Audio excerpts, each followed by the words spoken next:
37场不败狂，雄鹰卫冕守城墙，世界只剩一场仗。大力神杯谁敢抢？16强8场球，8强4场，4强2场。踢到今天，整届世界杯全世界就剩最后一场球了。7月19号，新泽西大都会球场，台北时间20号凌晨，几十亿双眼睛都得盯在同一块草皮上，因为这场的分量，前面100多场加起来都未必压得住。一边是37场不败，追平国际足坛历史纪录，8场比赛统共就丢过1个球的西班牙，一只脚已经踩进王朝的大门；另一边是卫冕冠军阿根廷，和39岁8个进球，扛着金靴榜，大概率踢人生最后一场世界杯的梅西。机器要加冕，球王要谢幕，可大力神杯只有一座。而决赛最残忍的地方就在正量了，没有下一轮了，没有下一场了。4年的活儿，90分钟交卷，顶多再饶你30分钟加时，再不行，12码剑，连数据公司都把卫冕冠军、世界排名第1的阿根廷排成了下风的一边。这也不是一场普通的决赛，这是2条时间线的正面对撞，一条通往新王朝的开国大典，一条通往老球王的封神谢幕。2条线，今夜只能活一条。这一场，老马给你从场内盘到场外，一寸一寸全盘透。先说卫冕冠军，阿根廷是怎么走进决赛的？4个字：死过3回。16强对埃及0-2落后，全世界的讣告都写好标题了。最后11分钟连进3球，活着出来了。8强对瑞士又被拖进加时，3-1，阿尔瓦雷斯一锤定音。到了半决赛对英格兰又是先丢球，眼看60年恩怨要以最惨的方式收场。39岁的梅西站了出来，7分钟2记助攻，1记帮球队扳平，1记喂到劳塔罗头上。补时阶段，劳塔罗1记头锤砸穿英格兰的大门，2-1。狮军团倒在离决赛1步的地方。潘帕斯雄鹰连续第2届杀进世界杯决赛，你看明白没有？淘汰赛3场，3次从悬崖边上翻回来，1次可以叫运气，2次可以叫命大，3次那就是刻在骨头上的本事。这支队最吓人的地方，从来就在这儿，你可以整场压着他打，你可以先进球，你甚至可以让他们狼狈90分钟，可只要中场哨没响，你就1秒钟都不敢庆祝。再说梅西，39岁，第6届世界杯，6届是什么概念？他头一回踢世界杯是2006年，那时候今天决赛对面那个亚马尔压根儿还没出生，一个人的世界杯生涯掌过了对手的整个人生。这事儿就发生在同一块决赛草皮上。这一届他8个球扛着金靴榜领跑，你把这个数掰开看看有多不讲道理。2年前在卡塔尔，34岁的他踢疯了一届，进了7个球，捧杯封王，全世界都说那是极限了。结果39岁的他比那年还多进1个。别人这个年纪在踢告别巡回赛，他在刷全赛事最狠的仗。这一届他踢的每1分钟都是倒计时里的黄金，而他把倒计时踢成了个人秀。世界杯历史射手王的记录攥在他自己手里，还在一场一场往上垒。2年前在卡塔尔，他捧起了人生第1座世界杯，今天他离第2座只差90分钟，真要赢下来，那是贝利那支巴西之后60多年来头一支卫冕成功的球队，也是史上最伟大球员。这场吵了20年的架，被他一脚踢上焊死的门。还有一层宿命，你品品。1986年北美墨西哥的夏天，阿根廷的10号马拉多纳封神。40年后又是北美的夏天，阿根廷的10号又站在决赛门口。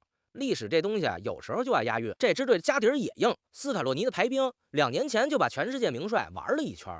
中场德保罗、恩佐、麦卡利斯特，一群能跑死对手的疯狗。锋线劳塔罗、阿尔瓦雷斯双枪轮着响。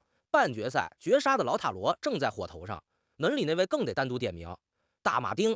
2年前那场决赛常规时间最后一刻，对面前锋单刀直入，全世界都以为球进了，是他一只脚把那个必进球挡了出去，把比赛拖进点球，然后又在12码前封神，亲手把金杯留在了阿根廷。决赛真踢到最后1秒会发生什么，这个男人比谁都清楚，可老马也得把丑话给你说透。阿根廷的账本上有3个窟窿。第一，体能，他们半决赛比西班牙晚踢1天，决赛就少歇1天。3场淘汰赛场熬到最后一滴血，还搭进去1场加时，这条平均年龄不小的后防线腿里还剩多少电，天知道。第二，剧本太悬，场场落后再翻。翻英格兰你翻得动，可决赛对面是8场只丢1球的西班牙，你还敢先落后吗？落后了还翻得动吗？第三，球权，阿根廷愿意让球打防守反击，可西班牙恰恰是全世界最会拿着球权杀人的队，3个窟窿个个致命。场外呢，整个阿根廷已经停摆了，成千上万的蓝白远征军往新泽西涌，那帮人能把任何球场唱成布宜诺斯艾利斯。2年前卡塔尔捧杯那天，布宜诺斯艾利斯方尖碑底下挤了几百万人，那种全民疯狂，这个星球上没有第二个国家踢得出来。对阿根廷人来说，足球从来就不只是个游戏，日子越难，这份信仰烧得越旺。而更衣室里只有一个主题，为梅西把这座杯留下。这大概率是全队陪他踢的最后一场世界杯。每个人都清楚自己在参与什么级别的历史。一支为一个人而战的军队，从来都最难对付。还有一层你别忽略，这一夜梅西手里还攥着全世界中立球迷的选票。多少压根儿不看球的人都会为了见证一个时代的句号打开电视。人心这东西不进球，可它能把一座客场变成半个主场。看到这儿插一句，你要是想把这场世纪决赛看明白，右下角点个订阅，决赛盘完，老马还陪你盘颁奖页和整届复盘，一场不落。再看对面这台机器，西班牙半决赛干了什么？他们把6战全胜，被全世界捧成头号大热的法国2-0按在地上摁死了。上半场，亚马尔在禁区里生生造出一记点球，奥亚萨瓦尔一蹴而就。下半场，波罗再下一城，乌奈西蒙的球门又是一场零封。法国那套快得像风的锋线，整整90分钟，一枪没响。赛后连姆巴佩自己都认了，输在技战术，输的没脾气。你再咂摸一下这场半决赛的门道。法国靠什么吃饭？靠反击提速那3秒钟。可整整90分钟，西班牙愣是没给他们凑出一次像样的提速，球权攥死，阵型压缩，你一断球，3个人立刻围上来把球再抢回去。法国那几匹快马全程被拴在了马厩里。看懂这层，你就该冒冷汗了。这套摁法恰恰就是决赛对付阿根廷防守反击的预演。半决赛，西班牙等于当着全世界的面把决赛的答案先默写了一遍。这一赢，西班牙的不败记录也堆到了37场，追平了意大利保持的国际足坛最长不败记录。你听明白这意味着什么？决赛只要再不输，3日8场，历史独一份，外加一座大力神杯，一场比赛2顶王冠。足球史上没几个夜晚能那么值钱。先给你补一段背景，你才知道这台机器是从哪儿爬出来的。08到12年那个传控王朝落幕之后，西班牙足球在坑里趴了整整10年。14年小组赛就回了家，18年16强出局，22年16强又被摩洛哥点球踢了出去。曾经的天下第一，沦落到大赛年年被人当背景板。然后就是这批孩子，2年前把欧洲杯捧回了马德里，如今又把国家一路背回世界之巅。而德拉富恩特这位主帅，全世界叫得上他名字，也就这2年。可这批孩子从青年队起就是他一手带大的，他比谁都清楚每个人骨头里长的是什么。这台机器的恐怖是全方位的，防守端8场比赛总共丢1个球，中间还塞了一段6连0封的世界杯历史记录。你要在他们身上进球，先得问问乌奈西蒙答不答应。中场罗德里往那一站，别忘了这可是位捧过金球奖的先生，全世界踢他这个位置的没人比他更会掌管一场球。佩德里和法比安·鲁伊斯2把手术刀绕着他转，球到他们脚下，你能干的只有追着影子跑。2条边，亚马尔和尼科威廉姆斯速度拉满，而板凳上还坐了一整套后手。淘汰葡萄牙的绝杀是替补梅里诺进的，半决赛第2球是波罗补的刀，首发一套牌，替补又一套牌。德拉富恩特这手牌厚的不讲理。单说亚马尔，这届他的数据栏不好看，1个进球0助攻，多让人念叨他没打出来。老马告诉你，这账不能这么算，他每场牵着对面2个人防，把整条边的空间让给队友。半决赛那既定胜负的点球就是他一个人硬造出来的。数据栏骗人，录像不骗人，这台机器离了他转不了这么顺。更狂的是，这孩子赛后放的话，他说梦想就是决赛碰上梅西，还想赛后要梅西的球衣。19岁，狂的可爱，也狂的吓人。他想要的哪是球衣？他想要的哪是球衣？他想要的是偶像怀里那座金杯。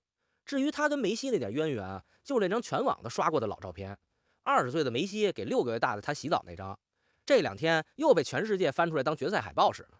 老熟人都懂，老马不再展开，就一句：19年前澡盆里的娃，19年后要在决赛抢他的金杯。这把火给这场决赛又浇了一勺油。西班牙图的也远不止一座杯，2年前他们刚拿了欧洲杯，这届再登顶，欧洲杯加世界杯背靠背，那就是把他们前辈08到12年那个传控王朝的剧本原样再演一遍。这批人最大的才20出头，一旦今夜加冕，往后10年，全世界都得看他们脸色。场外还有一场暗仗，看台决赛开在纽约边上，那一带住着几百万说西班牙语的人。按说这该是一场西语世界的内部狂欢，可蓝白和红黄到底谁能把大都会球场唱成自己家，真不好说。阿根廷远征军的风是出了名的，西班牙这边攥着另一张牌，全世界为亚马尔而来的年轻人，一边是烧了几十年的信仰，一边是正当红的潮流。9万人的看台本身就是决赛的第一块战场，可这台机器也不是没有缝。第一，决赛的窒息感，欧洲杯他们赢过，可世界杯决赛是另一个量级的东西。这批年轻人没一个上去过。对面那边首发一水儿是2年前决赛踢满全场的人。第二，没挨过打，8场只丢1球固然恐怖，可反过来说，他们这届几乎没被真正打疼过。第一次挨闷棍的时候，年轻人是什么反应？没人见过。第三，梅西这种球员天生就是体系的克星，你的网织得再密，他只需要一次一脚就能给你捅穿。第一本节奏仗，西班牙要的是把球攥死，把比赛拖进自己那块钟表，1分钟1分钟搅你。阿根廷正好愿意让，这届的阿根廷早就学会了省电踢法，整块阵型退下来站好，梅西在前场溜着走，看着像散步，实际上是一台待机的雷达，全队的体能都攒着，就等那一下断球，梅西中场一脚直塞，老塔罗、阿尔瓦雷斯撒腿就冲，3脚传递打完收工。这套打法最吓人的地方是效率，人家一场球可能就给你2次机会，可这2次次次照着你的命门去。而阿根廷手里还有一把不需要跑动的刀，定位球。禁区前沿只要犯规，站在球前面的是梅西，39岁的腿，罚任意球的那几米，一步都没老过。你看出来了吗？两边的矛都正好对着对面的软肋。西班牙的2亿速度专打阿根廷那条上了年纪的防线，西班牙压着的身后又正是梅西最爱的猎场。这种互相顶着咽喉的局，谁先失误谁先死。第二本体能仗，西班牙多歇1天，而且一路走来干净利落，整届1分钟加时都没踢过。阿根廷场场血战，还背着一场加时，90分钟的后30分钟还有可能出现的加时。天平明晃晃的朝西班牙那头沉。第三本心气账目，一边是3次濒死3次还魂的邪性，加上全队为梅西而战的那股狠劲儿；另一边是37场没输过的底气。年轻无畏，不知道害怕俩字儿怎么写。第四本教练账，这本最有意思。斯卡洛尼和德拉富恩特俩人的剧本几乎是一个模子刻的，上任的时候都不是什么名帅，都被自家媒体骂过没履历的临时工。结果一个2年前带队捧了世界杯，一个2年前带队捧了欧洲杯，全是用冠军把嘴堵上的狠人。俩人还有个共同点，不迷信巨星，信整体。所以这场决赛斗法大概率不在首发名单上，而在第60分钟以后，谁的换人先辣子，谁的后手牌更厚，谁就多一条命。还有一个谁都不敢提，却谁都在想的 X 因素，点球真拖到12码。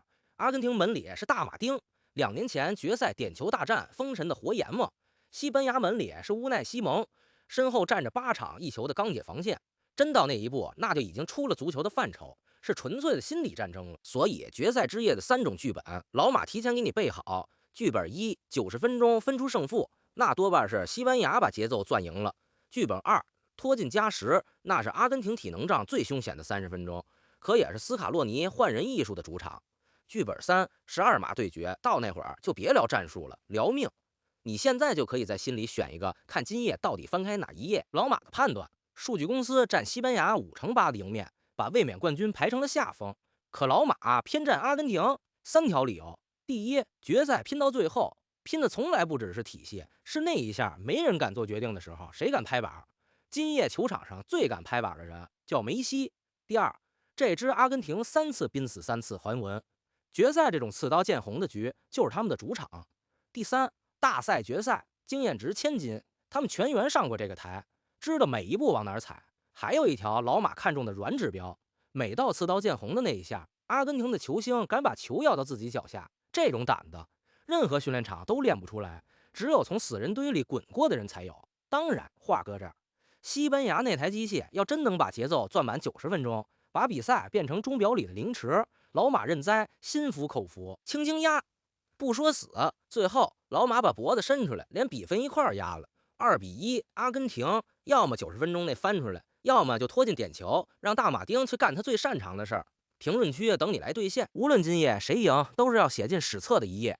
你想想这个收数的分量，1个多月48支队，100多场球攒下的全部悬念，今夜90分钟内全部清零。